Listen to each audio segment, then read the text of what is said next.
Long before the bustling town of Ògbómọ̀ṣọ́ stood as a center of culture and tradition in Yorubaland. The land was a vast forest edge on the frontier of the mighty Oyo Empire. Into those deep woods came a fearless hunter named Ògúnlólá, a man whose courage shone as brightly as the sun at midday. With him was his devoted wife, Esu, known throughout the forest for her strength and kindness. Among the early hunters of the land, Ògúnlólá became a leader, a protector against wild beasts, raiders, and the many dangers that lurked between the tall trees and winding paths. The settlement grew around him and his fellow hunters. They formed bonds of brotherhood, shared meals under the stars, and together forged security where there had been only uncertainty. Word of their peace and unity spread across the forests. Yet, beyond the clearing, trouble brewed. From the far reaches of Oyo Empire came tales of a fearsome warrior named Elemosho,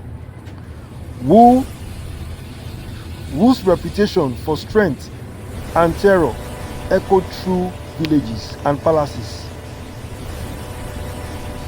The Alaafin, ruler of the empire, sought champions to face this threat, and when Ògúnlólá came to Oyo offering his bow and bravery, he was given the challenge.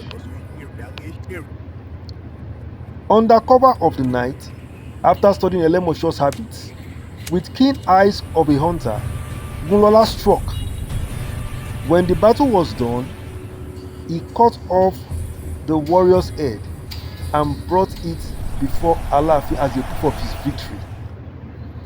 A deed that would be remembered for generations.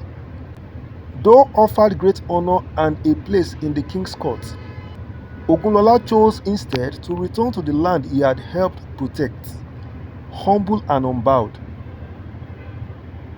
From the tale of how he carried Elémos's head came a new name for the settlement, Ẹni tí ó gbórí Elemosho, meaning the one who carried Elémos's head. Later shortened by time and speech into Ògbómoso, the town that stands proud today. For centuries, the story of Ògúnlólá and his valor lived on in the Oriki. Oriki means praise poetry, recited at festivals, in evenings around warm hearths, and in the very spirit of the people. But legends do not live alone in the winds of time. They are carried forward by living memory, symbols, and even creatures who witness the passage of ages. In the palace of the Shoun of Ògbómọ̀ṣọ́, centuries after Ògúnlólá's time, there lived a tortoise named Alagba, that is, the elder, whose own life became part of the town's heritage. Alagba was said to have lived alongside many monarchs of Ògbómọ̀ṣọ́, becoming a quiet, steadfast witness to history.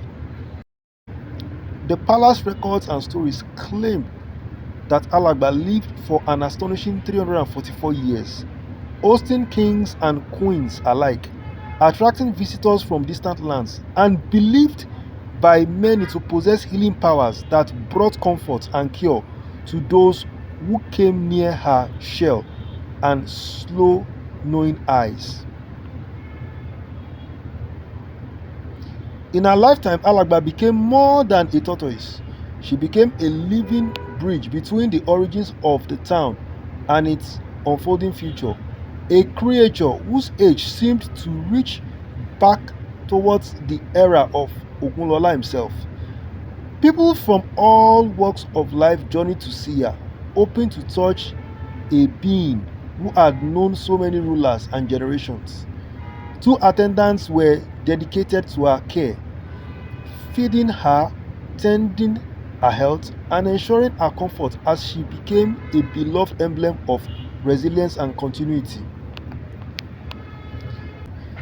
Then, after centuries of life and legend intertwined, Alagba fell ill in 2019. She died quietly within the palace grounds, leaving behind a community in mourning and a legacy that will be preserved for posterity. News spread that one of Africa's most iconic tortoises had passed on.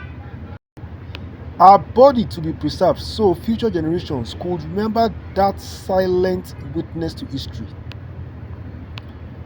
Today, the story of Ogbori Elemosho and the memory of Alagba stand together in the hearts of the people of Ògbómoso. One is an ancient founding legend of courage and identity. The other, a living testimony to longevity, patience, and quiet endurance. Two threads woven into the tapestry of a town that honors its past even as it strides in the future. Legends and memories like this remind us that history is not only written in grand deeds of hunters and warriors, but also in the slow footsteps of a tortoise who walked beside kings and quietly bore witness to passage of time.